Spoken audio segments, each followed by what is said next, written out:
Good health to all from Rexall.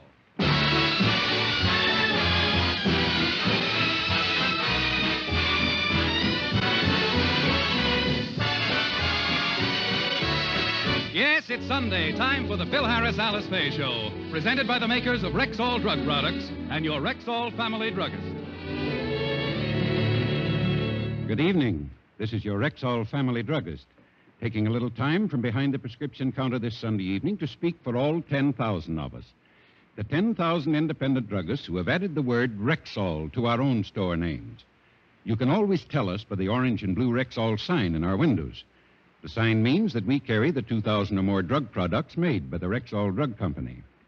They range all the way from aspirin to penicillin, and they're as fine and pure and dependable as science can make them. We independent druggists recommend them to our customers because we know you can depend on any drug product that bears the name Rexall. Good health to all from Rexall.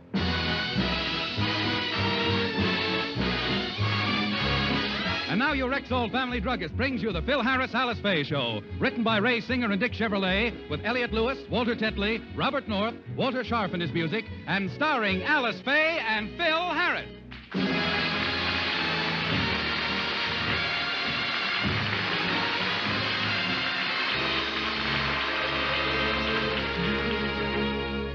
The morning mail has just arrived at the Harris home. One of the letters for Phil is misaddressed, and he and Alice are debating whether or not to open it. But, honey, why shouldn't I open the letter? It's got my name on it, hasn't it? Yes, but it has an entirely different street address from ours. Besides, we live in Encino, and this letter is addressed to Phil Harris, Los Angeles. Obviously, there's another Phil Harris. Another... Oh, come now, Gertrude. Listen, honey. Like the Taj Mahal and the Grand Canyon, there's just one of each of us. Another Phil Harris. You better get some rest, honey. Look. Honey, this letter must be for me, and I'm going to open it. It looks like a very important epistle. Important what? Epistle. I-S-P-U-T-L-E. That's a word meaning letter. Epistle. You know, you're very fortunate to have an educated husband. Yeah, ain't I? You Yale graduates know everything, don't you? Tell me, Phil, can you make out who it's from? No, I can't. The return address is smudged. All I can see are the words official business. And it ain't got no stamp on it, so it must be from the government. Hey, wait a minute. Maybe I overpaid my income tax and they're returning some dough. Oh, no. Willie made out your tax return, and he never overpaid on anything. How true, how utterly true. Look, before I open the letter, I'd better check with Willie, huh? I'll get him on the phone and see. Good morning, Philip. Hello, Willie. I just called. Let me finish dialing, will you?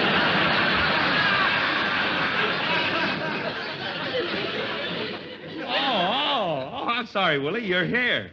Hey, look, Willie. I got a letter here from the government, and I think it might be about my income tax. Uh-oh. I knew they'd catch up with you.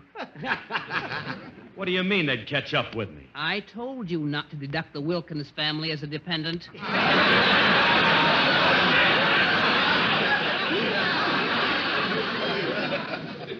Well, a bookkeeper with jokes. Now, look, Phil, the letter's not addressed to you, so you'd better mark it wrong address and put it back in the mailbox. All right. So I'll put it back in the mailbox. I'm going in the kitchen to make myself a sandwich.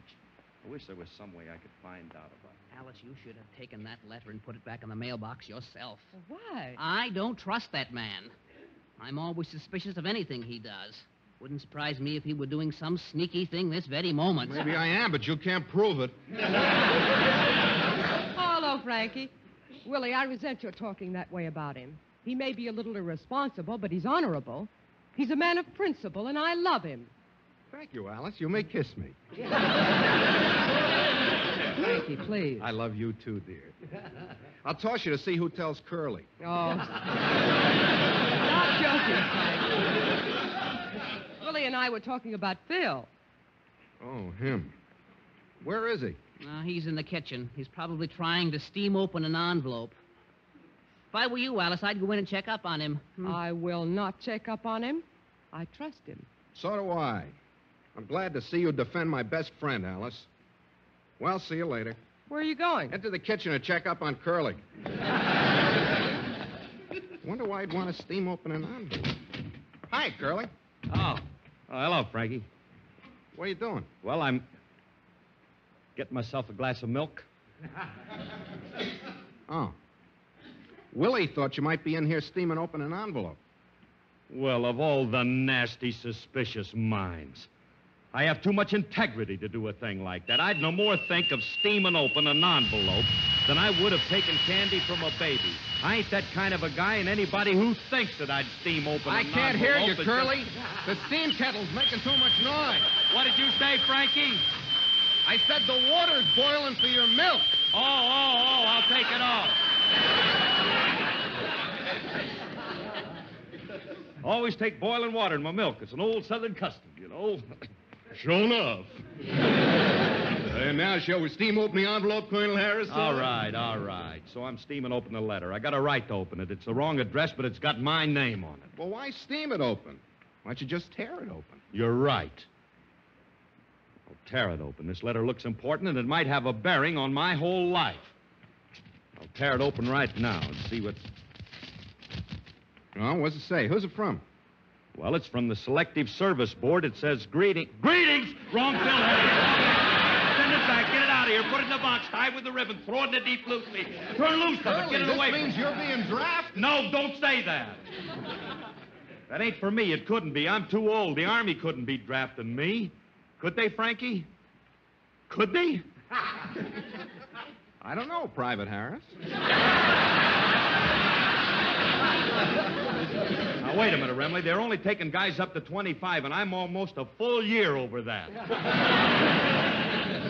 Yeah, almost.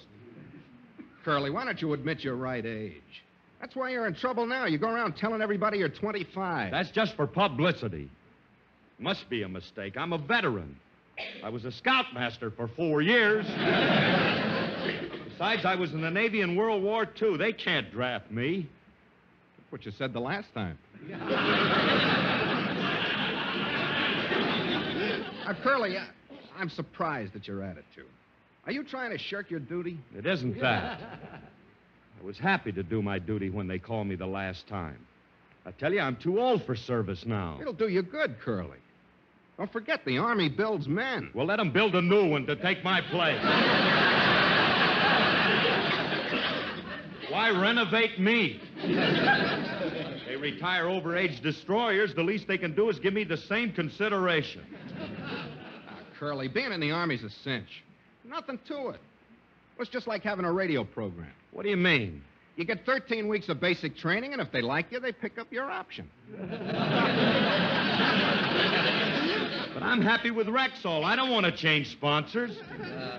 Curly, you should feel honored that you're being called upon. I know you wouldn't let me do it, but if I had the opportunity, I'd be glad to go instead of you.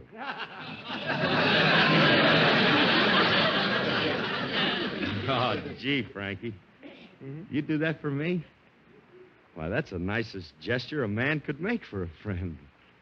Well, I don't know what to say except drop me a line when you get to Fort MacArthur. No, Curly, you're right. There must be a mistake. This induction notice can't be for you. Of course not. On the other hand, it's possible that it isn't a mistake. Cut! I heard you the first time. Of course, if I had to go, I'd do all right in the Army. Yeah? Sure. With my personality, I'd probably be a general in no time. Mm-hmm. Right. I can just see myself riding into battle. The general said, giddy up, giddy up, giddy up, giddy up, giddy up. But his noble steed said, no, indeed, go get yourself a Jeep. The general said, giddy up, giddy up, giddy up, giddy up, giddy up. But his man of war just said, what for? And went right back to sleep. Then the general called the captain, told the captain to tell the sarge, to tell the privates that he personally would lead the charge. Now he made a loud and fervent speech, he made a strong appeal. And he said, good friends, just follow me and I'll lead you through the field. Then the general said, giddy up, giddy up, giddy up. giddy up. But his noble horse said, man, get lost, and walked right off the field. The general said, giddy up, come on, giddy up. But his stallion booed him where he stood and called that gent a heel. Then that there horse come walking by, his noble head held high, and he walked up to the general, looked him smack dab in the eye, and he said, my friend, let's get it straight right now. If you think I'm gonna lead a charge, you crazy as a cow. The battle raged and raged and raged, and the shells fell all around. But the general's Dobbin did no bobbin, he just stood his ground. The soldiers fought and fought and fought, and the battle was no cinch. But the general and his faithful horse, they didn't move an inch. The bugler blew his bugle, the comrades left the fray. The mighty war was over, so they proudly marched away. But the general on his noble nag, his face was streaming tears, said, I'll make that old hay burner move if it takes 1,000,000 years. Oh, the general said, giddy up, giddy up, giddy up, giddy up, giddy up. They left him so I'll never know if he ever made that darn nag go with his giddy up, giddy up, giddy up, giddy up, giddy up, giddy up. Oh, come on, horse, at least take me back to the officers' club. The general and his horse.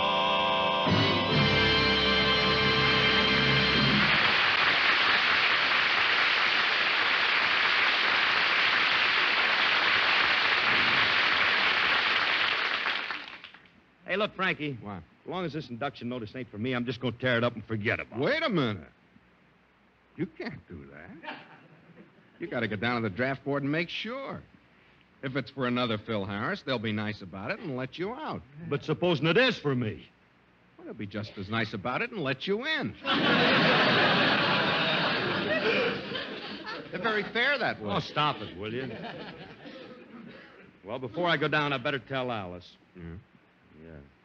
Kind of hate to tell her about it. Why? You ain't going in. Yeah, I know, but you know how women are.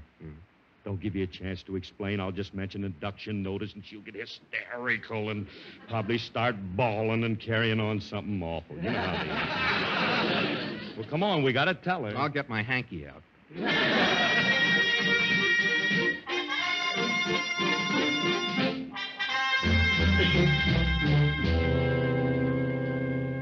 Alice, I've got something to tell you. I was listening, and Philip opened that letter, and he... Willie, you were eavesdropping. You were spying on Phil. That's a horrible thing to do, and I'm ashamed of you. And what was in the letter? It was a notice from his draft board to report for induction. You mean they're drafting Phil? Yes. Ha, ha, ha, ha, isn't it a pity? That notice can't be for Phil. I'd better go in and reassure him that it's... No. I think I'll teach him a lesson for opening mail that doesn't belong to him. Well, he thinks you're going to get hysterical when he tells you the news. Oh, he does. Oh, well, I'll just... Quiet, Alice. He's coming in now. Shh. Little mother.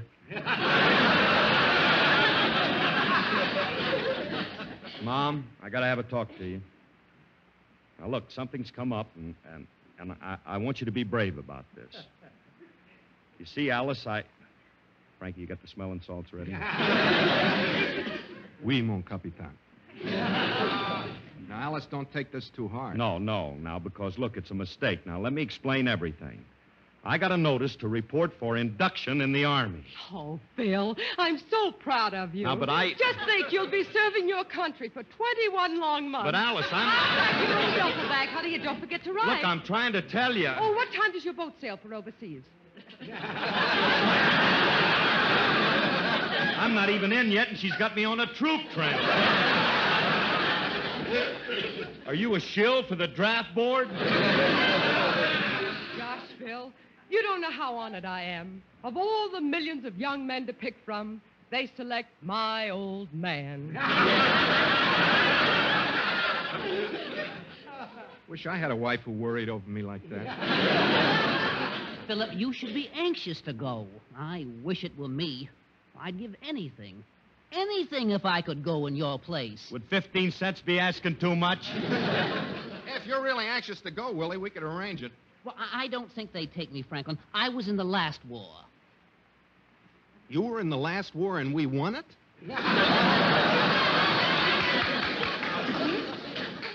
Oh, I get it. You weren't on our side. Oh, yeah. Oh, yes, he was, Frankie. He had a very important job. He saved the doctors a lot of time. Now, what did he do? He was a model at the draft board. If a guy came in for a physical and he looked like Willie, he was automatically rejected. Hey, now, get back. Get lost, will you, kid? I'm trying to work something out here. Look, Alice, as I was trying to tell you, now, look, this draft notice is all a mistake. Oh, I know it is, Phil. I know. I was just kidding you. All you have to do is go down to the draft board, and they'll straighten it all out. Oh, well, thank goodness. You know, honey, for a minute, I thought you didn't care if I won or not. But I should have known better. You couldn't get along without me, could you? Yeah, nah. Of course not. Why, Phil, do you know what it would mean to me if you weren't here? What? I'd be able to sing 2 songs on the program. Now, don't be selfish. One is enough. The snow is snowing, the wind is blowing, but I can weather the storm. What do I care how much it may storm? I've got my love to keep me warm. I can't remember a worse December. Just watch those icicles fall.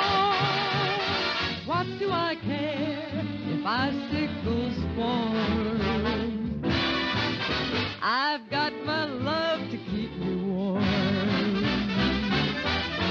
Off with my overcoat, off with my gloves. I need no overcoat. I'm burning with love. My heart's on fire. The flame grows higher, so I will weather the storm. What do I care how much it may storm? I've got my love to keep me warm.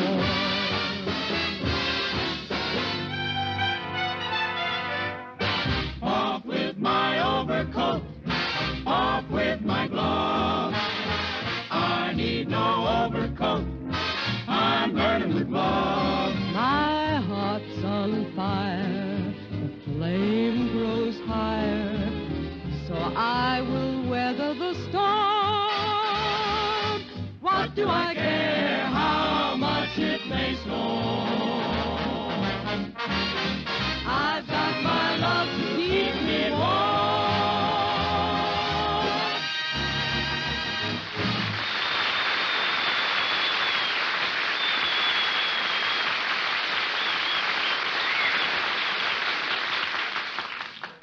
Well, so long, Alice. I better go down to the induction center and get this over with. Hey, Frankie, come on, go along with me, huh? All right.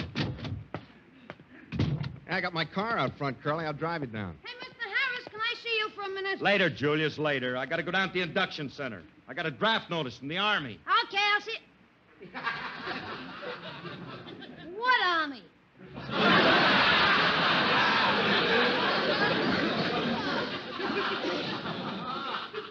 The United States Army. Watch your language, Mac. You're speaking of the country I love. You can stop worrying, Junior. There's been a mistake. This draft notice is for another Phil Harris. Another one? Yeah.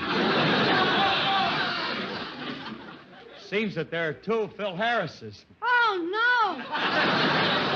Things ain't bad enough. There's got to be another one yet. At least it's a relief to know they ain't drafting you. I didn't think it was fair of them to take a man as old and decrepit as you. What do you mean decrepit? I'm in great shape. I'd have no trouble passing a physical for the Army. Are you kidding? You'd be a 4F and a campfire girl.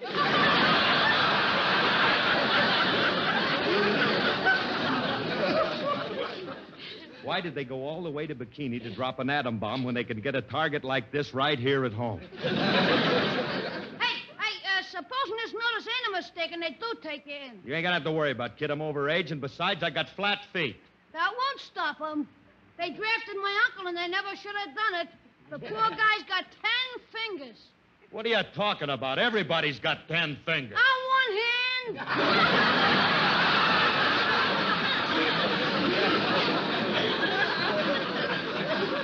Stop exaggerating. exaggerating. That's impossible. I don't know, Frankie. He looks like the kind of a kid who might have a 10-fingered uncle. Come on, Frankie. Let's get out the draft board. Forget about it. No, wait a minute, Mr. Harris. Wait a minute. Maybe I can help you. I got a friend who works at the draft board, and if you gotta go in, he'll fix you up with a soft job. If I gotta go in, I don't want no soft. How tender would it be? That'd be a cinch. All you have to do is inspect rifles. They pass them to you, and all you gotta do is look down the barrel and pull the trigger.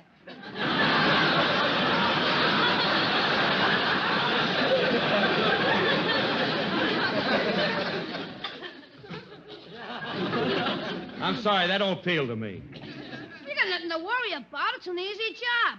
If the rifle don't go off, you throw it on a pile on one side. But supposing it does go off. Well, in that case, they throw you on a pile on the other side.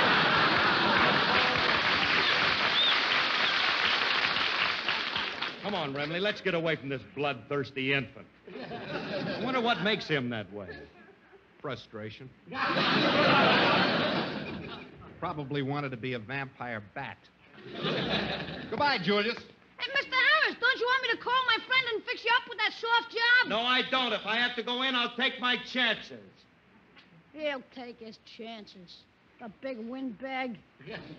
He's just brave because he knows they won't take him. I wish I... Wait a minute. I think I'll call my friend at the draft board anyway. He could throw a little scare into old hominy grits.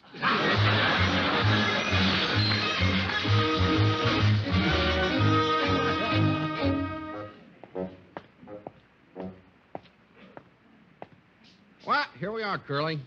Selective Service Board. Let's go in and straighten out this mistake. Yeah, all right. Hmm? You know, Remley,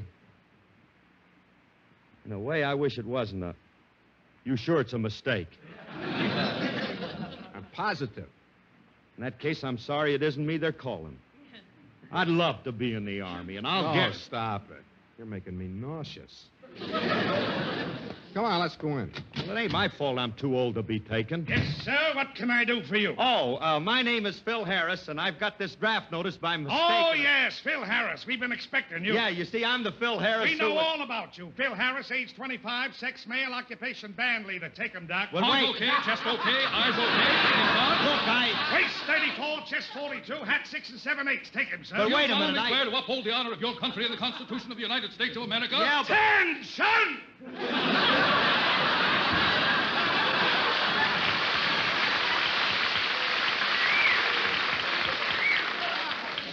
Now, look here, you got the wrong man. Frankie, tell him. Say something. My, you look handsome in your uniform, Curly. Now, stop it, all of you. I'm being railroaded. That's insubordination, soldier. We're very careful the way we pick our men. Oh, sure, sure. Nice thorough physical you gave me. Harris, I examined you very carefully. Carefully, I could have been dead and you wouldn't have known it. Harris, you sound like you don't want to do your duty.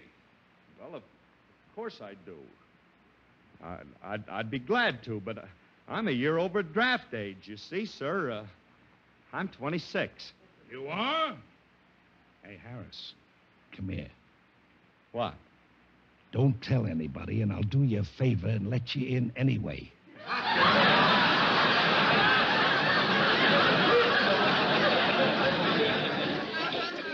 You will? Hey, Sarge. Come here. What? Do me a favor and don't do me any favors. I don't care if you are a year older. We're taking you in anyhow. Well, in that case, now look here. In that case, I'm going to have to tell you the truth about my age, Sergeant. I'm over 26. How old are you? 112. Now, look, Harris, let's not be facetious. I see no reason why you should not be accepted. But you don't understand. You see, Sergeant, I'm not a well man, am I, Frankie? You're as healthy as a horse. I am not. I am not. You see, sir, I suffer from an occupational disease. I keep seeing orange and blue sponsors in front of me. And in order to sleep, I have to count 10,000 Rexall druggists jumping over counters. And the only thing that keeps me alive is the 2,000 pure Rexall drugs I take every night before I go to bed. You are in bad shape. Oh, yeah. He's suffering from an acute case of commercial plugitis. Commonly known as get the commercial in whether it fits or not. Mr. Harris, if you're in such bad shape, we don't want you. You better go home and spend your remaining hours with your family. Oh, thank you, sir. Thank you. Get my wheelchair and we'll go, Frankie. Let's get out. What a character. He's an even bigger schmo than Junior said he was. That'll teach him not to tamper with selective service mail. I wonder what kind of a story he'll tell his wife when he gets home.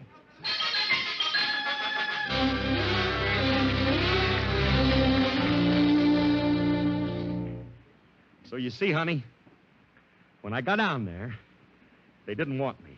But I wouldn't take no for an answer. When I saw those other fellas in uniform, it sort of got me. It reminded me of the time I wore a uniform. And, well, I'm back in khaki again. Hell, you mean... Yes, sir. I signed up for another 4-year hitch as a scoutmaster. I'm in the beavers now. I'm not behind the plow. I'll never get rich. I'll never get rich.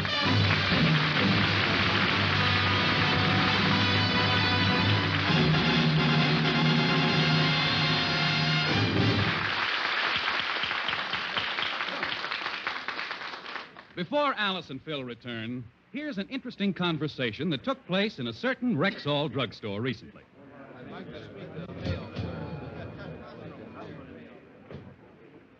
You know, Helen, before the baby came, I never used to worry about what brand of drug products to use. But now I'm really beginning to think about it. Which is exactly why I maneuvered you into this Rexall drugstore. What do you mean? I want the druggist here to tell you what he told me a long time ago. Oh, Mr. Druggist. Yes, ladies? I'd like you to tell my friend just why Rexall drug products are so reliable.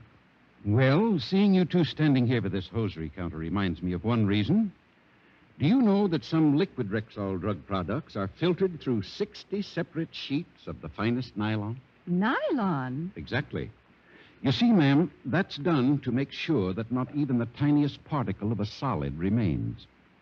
Now, we Rexall druggists know that all of the 2,000 or more drug products made by the Rexall Drug Company get the same kind of patient, careful testing. And that's why some 10,000 independent family druggists will tell you you can depend on any drug product that bears the name Rexall. And I get these products only at a Rexall drugstore? That's right. Just look for the orange and blue Rexall sign in the window. Good health to all from Rexall.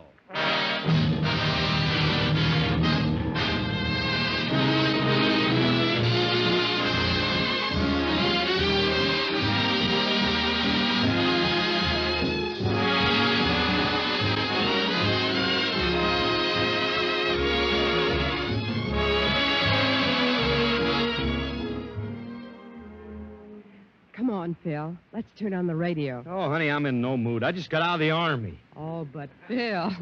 Phil, Fred Allen follows us on the air now. And I don't want to miss his program. I think he's so cute. I'm crazy about his New England twang. Yeah, me too. I love every word that comes out of his nose. And I also want to welcome Horace Height to our network every Sunday here on NBC at 4 o'clock. Thank you, Horace. Good luck to you. And good luck to you, Fred. Good night, everybody. This program was produced and directed by Paul Phillips. Included in today's cast was Alan Reed. The part of Frankie Remley was played by Elliot Lewis, and Julius was played by Walter Tetley. Alice Faye appeared through the courtesy of 20th Century Fox. This is Bill Foreman wishing good health to all from Rexall.